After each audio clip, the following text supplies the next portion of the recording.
Good morning and welcome to Motivation Corner, or should I say Body and Soul. We're going into Motivation Corner in a moment. So today we're still in the workplace and we're talking about customer care. How do we care for our customers? Those people, we can't just be wanting their money and just be giving them our goods and service. We've got to give them a little bit more to ensure that they keep coming back to us and not go to a competitor. So how do we do that? We'll be having Edmund Thompson, our behavioral coaching, to be discussing that in more detail, and we'll also be covering it in science. Remember, at the end of the show we're going to have 5 minutes of workout. This is quite intense. We're going to be working on your lower body to get you tight and to get your legs and your hips and everything shaped up nice, okay? So get your outfits on ready for that. So now let me go straight into our motivational message. And so we're talking about care, and what I would like to discuss is the importance of care. That is the last part of the word of customer care.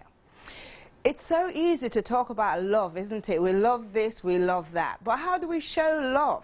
One of the main ways that I suggest that we show love is through the care that we give to others. How much care? When we apply care, then what we start to give is we start to show value, we start to show love, we start to show respect for that person.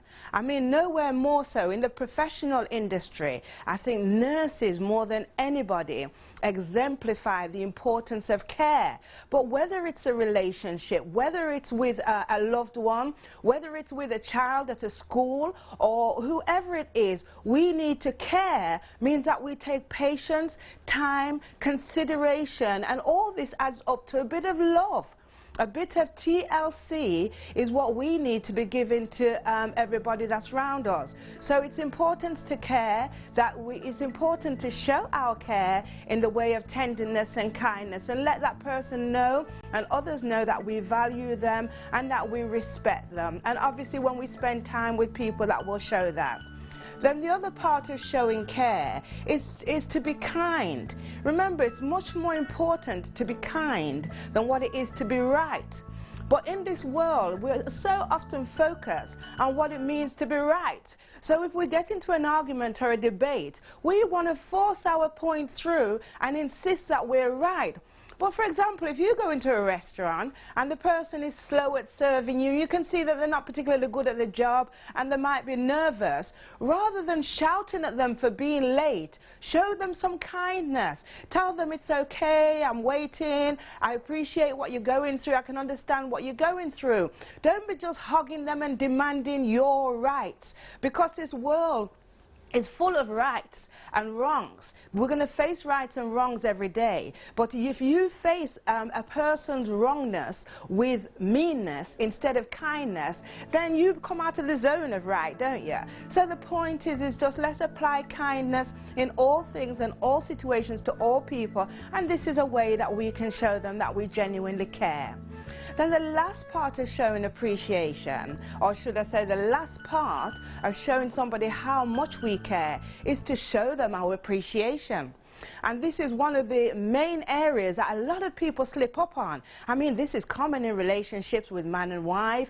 It's common with our children. Sometimes we lose people, we lose employers, we lose staff, we lose customers simply because we never took 5 minutes to show them that we appreciate them and to tell them. Sometimes if it's a business, it's just to give a little bonus or a little card or a little message, just something to that customer to make them know, look, we really appreciate you.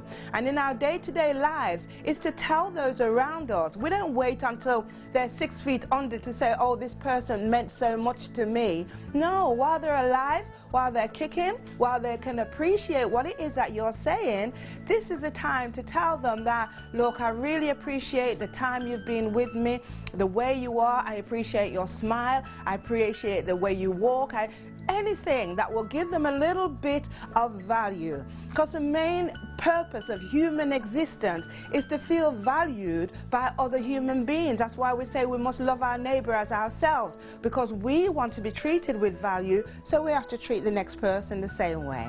All right? I hope that message is going to be useful, especially when we're applying it to customer care. When dealing with customers, we're so often thinking about money that we don't realize that it's a human interaction that's taking place, which is more important than the financial interaction, okay?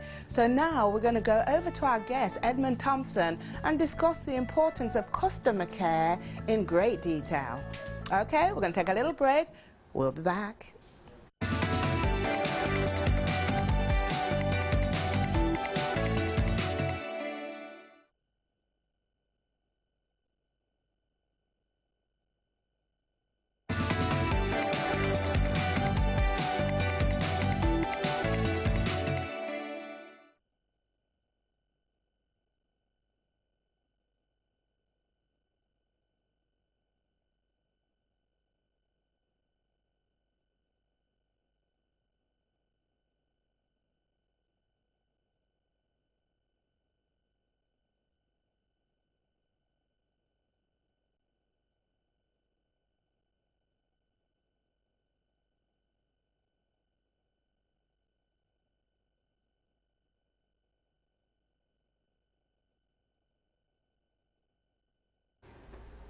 Hi, so we're back again, and now we're going to talk to Gov a little bit about what we're talking about when we're saying customer care. What does that really mean?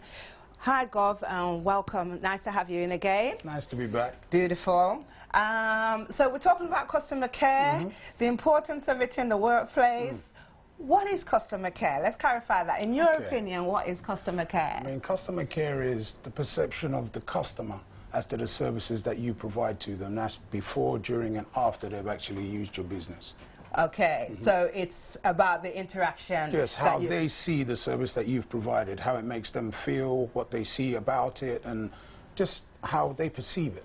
So why is it important that the perception of the customer, why is that important when we want to make money that day? We've got a business to go about, we're selling this. Why should we care what they're thinking, so long as they pay for their goods? I mean, at the end of the day, if the customer feels that you've served them well and that they've received a good service, you're more likely to get them back. So if your real intention is to make more money, the happier your customers are, the more money you'll make in the long run. True, true. So it works out for you. It's about getting them to come back, isn't it? And having them. So in Ghana, you know, coming from the West, we tend to see a different kind of structure or attitude, should I say, towards customer care. What is the difference? What's the culture of Ghana when it comes to customer care here? I mean, customer care is a growing thing here, you know, simply because in Europe or outside of Africa, there is so much more competition that people realize that if they don't take care of their customers, they're more likely to lose them. Whereas here, it's because we're a developing nation, people are now starting to see the importance of it. So now they'll start putting more effort into it because they don't want to lose money. So they'll try and do something about it. But culturally, we're growing into it. You think it's become more important? The more we deal with foreigners, the more we're dealing with people outside.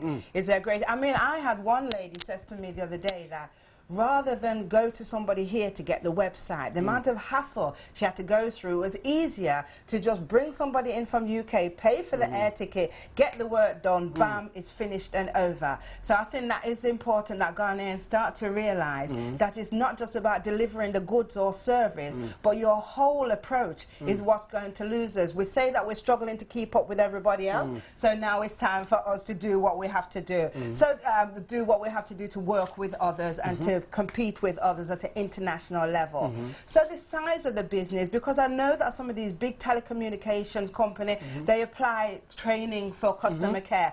But what about the smaller company? Is it relevant for the smaller company? It's relevant for everybody. That's irrespective of what business you have, the size of the business. As I said before, that if your customers feel cared for, and they feel that the service that you provide is quality and specific to them, they're more likely to come back to you. And when I mean come back to you, they'll pass somebody else to come back to your shop, even though somebody else may serve the same things that you are selling. But it's about that. If they feel an affinity towards you or they feel that there's a connection between you, they're more likely to come back. But I mean, I've noticed some people will be, there's a watchy lady that my daughter used to go to actually, and the line was forever, but her attitude was miserable. It's like she didn't have a good cost, you know, pleasant, but her food was obviously good. The thing, yeah, so Yes. that can win out for a time. Only for a period of time. Yeah. As the competition grows, she'll find that business will cut down, simply because if people can receive the same quality wache but receive a better customer care and a better customer service, they're more likely to go there. And why would we want to go to somebody anyway who's miserable? I mean, if you're going to buy a bottle of mineral, for example, you can buy 1,000,001. So the only way that a person can really define themselves, or a business can define themselves, I'm sure it's only they have to be in the way that they treat the people. But is there any cost attached to customer care?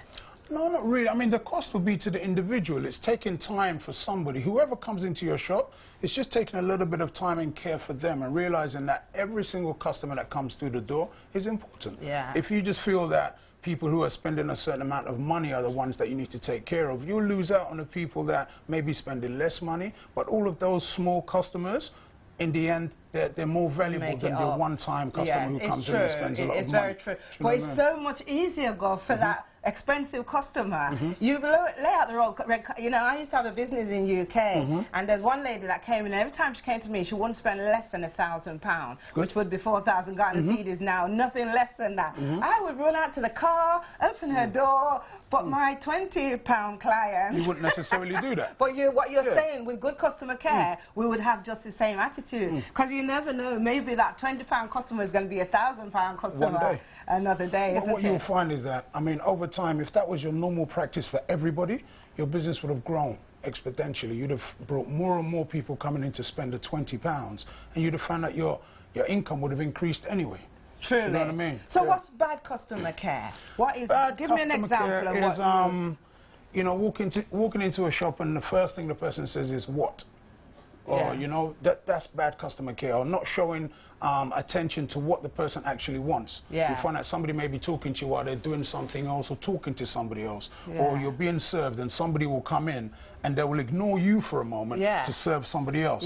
Bad customer care. I think one of the complaints that we from outside have is when we came here, especially before, I don't know how common it is now, but you could be in a queue and, you know, not wanting to focus on race, but a white or Asian person would come in and they would push you out of the way as a black and want to serve the foreigner. In those times, that was more due to them assuming that the other person from the other race is going to spend more money. Or they're a more valuable customer. But at the end of the day, how many of them come in compared to the black people that come in? That's right. That's your day-to-day bread and butter, Each and every person when you're working in the entertainment industry, we learned that Coca-Cola, or sorry, not Coca-Cola, but soft drinks, mineral lemonade sells more than brandy. So we can't always focus on the most expensive thing. Gov, it's lovely talking to you. You're going to do some exercise with us as usual. You know, Gov is a fitness man, so he's going to get his stuff together. But I've enjoyed talking to you about customer care. We're going to discuss customer care a lot more in the next section, so we will be back.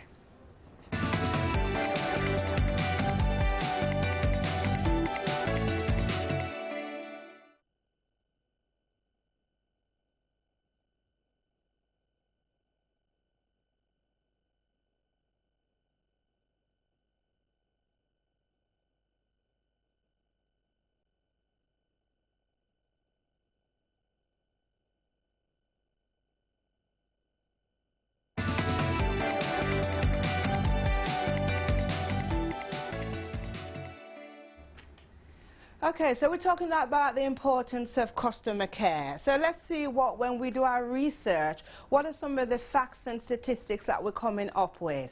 Because customer care is essential to business. It's as important as your building, if not more important, because they won't follow a building, but they'll certainly follow you if you treat them well. So let's see what we've got today in terms of customer care. Can we have the first image up, please? Thank you. Okay. Is it coming or not? Maybe not. But the most important thing is that we've got to realize that when we're communicating with our customer, what they think about you is what's going to be key. Now, what we have in terms of statistics and figures is that 92% of complaints from customers is usually based on how inconsistent you are. That means you're not arriving on time, or your goods are not being prepared and delivered on time. That can be common with dressmakers, I hear. Making promises that you don't keep. Just being generally unreliable and having a poor and shoddy standard. Or you might give them something that's good, a product or a service that's good today, then tomorrow is something totally different. So having inconsistency, phoning in and not being able to get through to people and not getting people out to repair your goods, all of these is about customer service, and what we're seeing is that 92% of complaints is about your inconsistencies.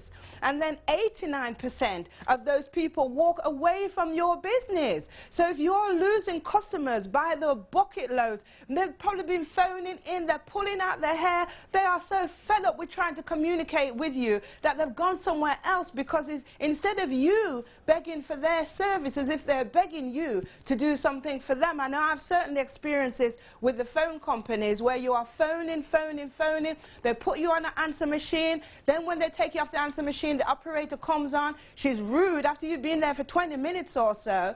All of these things will frustrate a customer and you will lose them. And the facts are showing that most of your customers walking out of your door are never going to come back to you. And not only don't they come back, but they give you a bad reputation and they talk negatively about you. And it's simply because of the lack of care and the lack of customer care that you're giving them. So let's move on a little bit now, and let's look at some of the things that maybe we can try to do to understand how to deal with customers.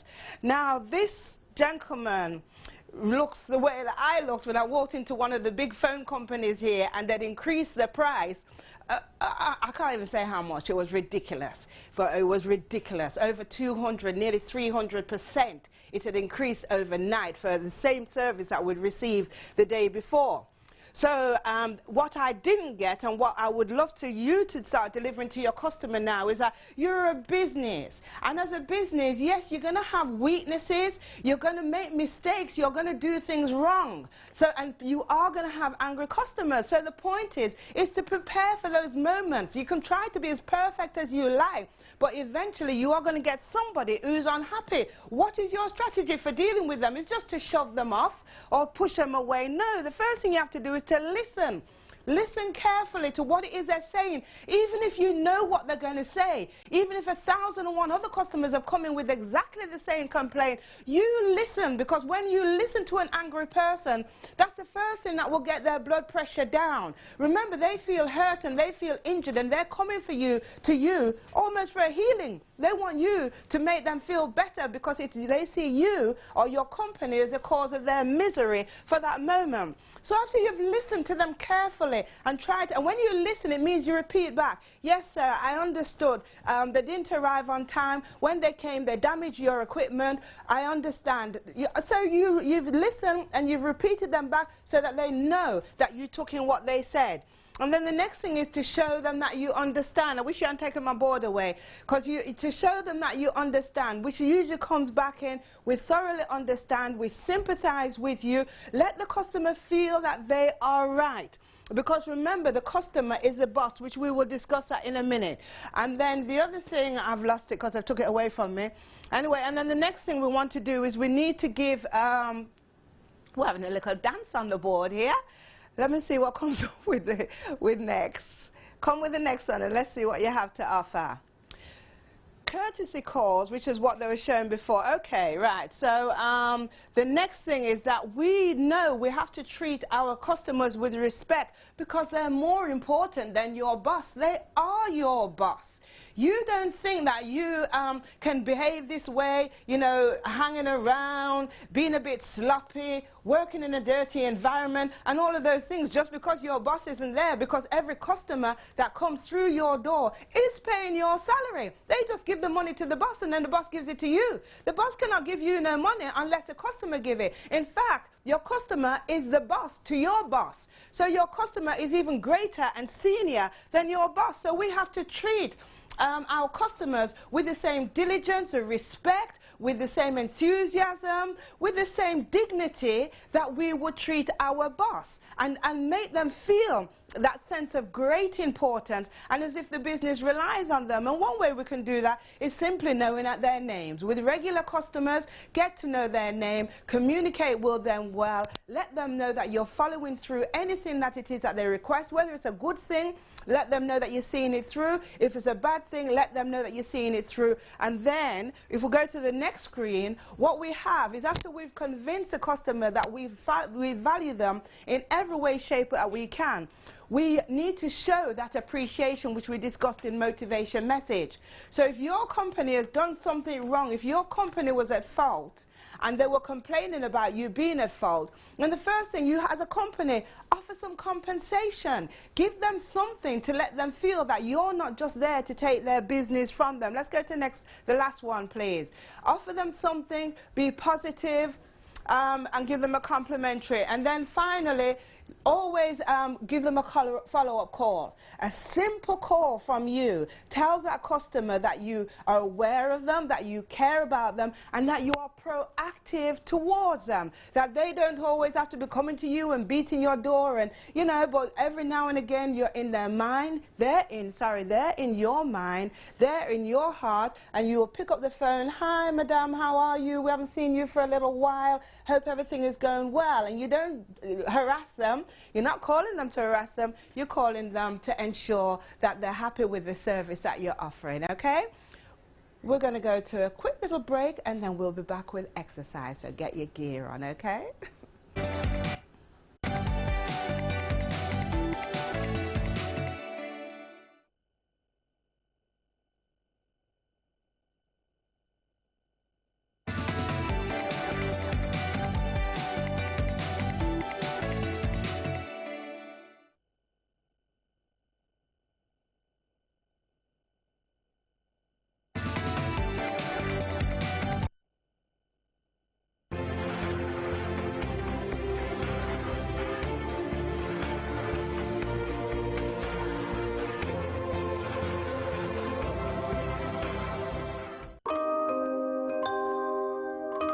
53 years ago, a new nation was born in Africa.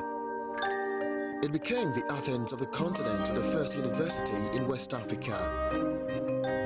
But 3 decades after, that success story was wiped by a bloody civil war. I haven't read of any other war in Africa that was more horrible and serious war. You know, at some point it basically degenerated into barbarism. But 12 years on, what kind of a country has Sierra Leone become? Rising Sierra Leone, Jefferson Saki reports, coming this April on the Joynews channel.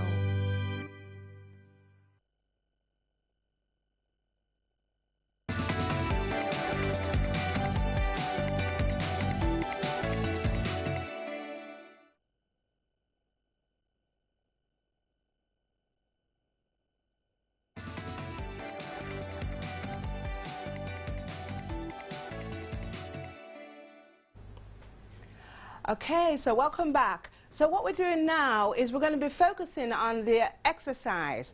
We're going to be looking at your lower body and how we can tone up fairly quickly. So when you don't have time to work out, but you really want to hit your muscles and get a strong effect, this is a good exercise and a good little routine for you to practice. So we're going to give you 1 set. We're going to go through 1 set with you, but what I recommend is that you do this set about 4 times before you leave out of your house. It will probably take you about 10 minutes at the most, but it will be powerfully effective to tighten up, give you lovely shaped legs, ladies, and give you a strong lower body for the gents. Okay, so let's have some music and let's get started. And we're going to start with some single leg squats. Let's go. Let's take it down for 8. Basil, you do the count. 1 leg. Good. 7. So this is a single leg squat. Basil is showing you 1 style. Gov is showing you the other. 4. This is the easier version. 3. The harder version, okay? 2. Go for it, guys. Now all the pressure is coming on 1 leg. Switch legs. Good.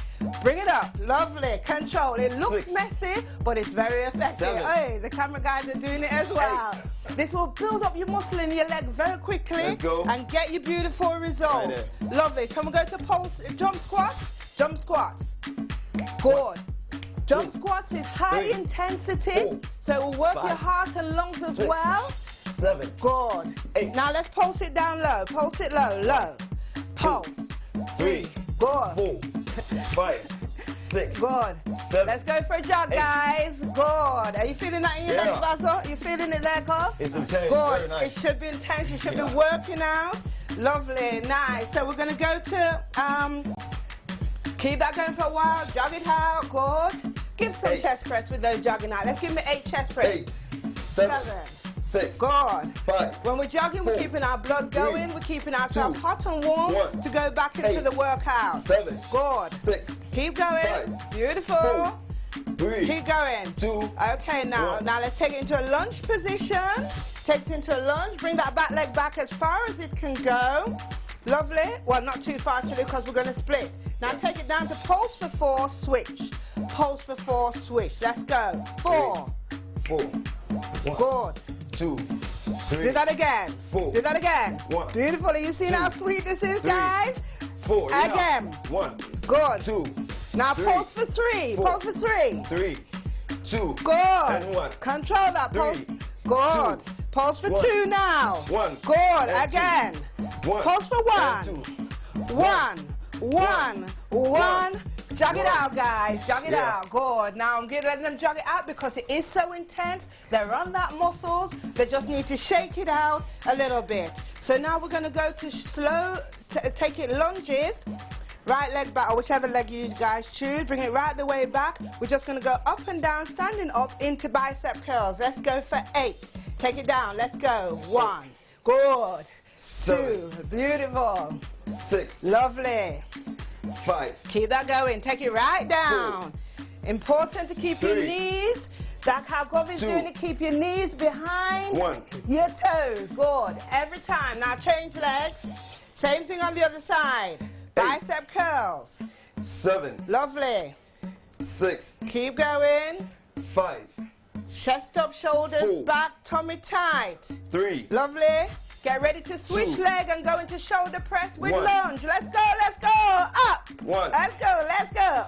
2. Woo, good. 3. Come on, guys, get it together. 4. You're all instructors here. 5. You can tell we didn't practice this one, 6. but you'll get the point, 7. okay? Do the same on the other 8. leg. Let's go, let's go. Down. 1. Or up, should I say. 2. Lovely. 3. 4. Good. When you get to 5. 8, we're going to pulse here. 6. Lovely. 7. And 8. Pulse here. Let's go for 8. 8. Let's go again. 8. No, pulse in the lunge, 7. guys. Punch in the lunge. Yeah. 8. You're still on the lunge 7. there? Good. 6. 5. 4. Switch 3. and pulse for 8. 2. 1. Again. 8. Good. 7. 6. 5. Good. Strong control. 3. 2. Lovely. Switch and 1. 4. 4. 3. 2. 4 1. again. 4. Put the pressure 3. on those legs. This 2. pulsing for 2. 1. Let's go. 2. This is really 1. burning out those. 2. Good. 1. Good. Do 1, 2. 1 now. 1, 1, 1, 1, 1. Okay, jog it out, jog it out, jog it out. Good. A little bit of aerobics, working out our body a little bit. Yeah. Take it back, take it into a nice jog. Let's take it to step touch. Easy. Okay, this is nice and relaxing. You're going to be working at about 40% of your effort here. When you're doing those pulses, you're working at about 80%. Much more harder, much more intense. How are you feeling there, Basil? The sweat is breaking out. How are you feeling there, Go? Sweat free. You've got this under control. All right, then. So let's take it to some chest presses with the step touch. Take it to chest press with the step touch. Let's go. Good. 2. Good. 3. Lovely. 4. And we're going to go back to single leg squat. Do one more set of that. 6. Beautiful. 7. Back to the single leg 8. squat. Let's go, let's go. 8. 7. Good. 6. All the pressure on one leg. 5. Dig your heel into the floor. 4. We never want you up on your toes 3. on the standing foot. The standing 2. foot should be flat. Change 1. legs. Change legs, legs. 8. Hey. Change. You got the change there? 6. Good. Basil, take that 5. leg right up. Take that right up in the air. 4. Good. That's going to make sure. Is that harder? 3. It should be harder. 2 is very Lovely. hard. And 1. Jump squat. Jump squat here. Low jump squat. Let's go. 1, 8. 2. Good. 3. Lovely. 4. 5. And pulse it when 6, you finish this one. 7. 8. Pulse it. Pulse. 7. Good. 6. Sit on that 5, muscle. Work 4, it. With that. You 3, do this with weights. 2. Wow. 1. The results you'll get. Jog it out and we're finishing up here. Jog it out. Yeah. Jog it out. Hey, the camera guys are over there Yeah. pulsing. Yeah, they look great. I hope you're doing this at home as well. Very, very intense, guys. You need to try this. Trust me. All right then. So we've been talking about caring for our customers and customer care. Ghana, let's take this serious. If 89% of your customers are walking through the door because of poor customer care, that's 89% of your profit, of your income, is going through the door simply because you didn't give them a smile. Is it worth it? I don't think so, okay? We'll see you next week with money, money, money. Hey. All right, thanks, Thank God. you very much. And we'll see you all next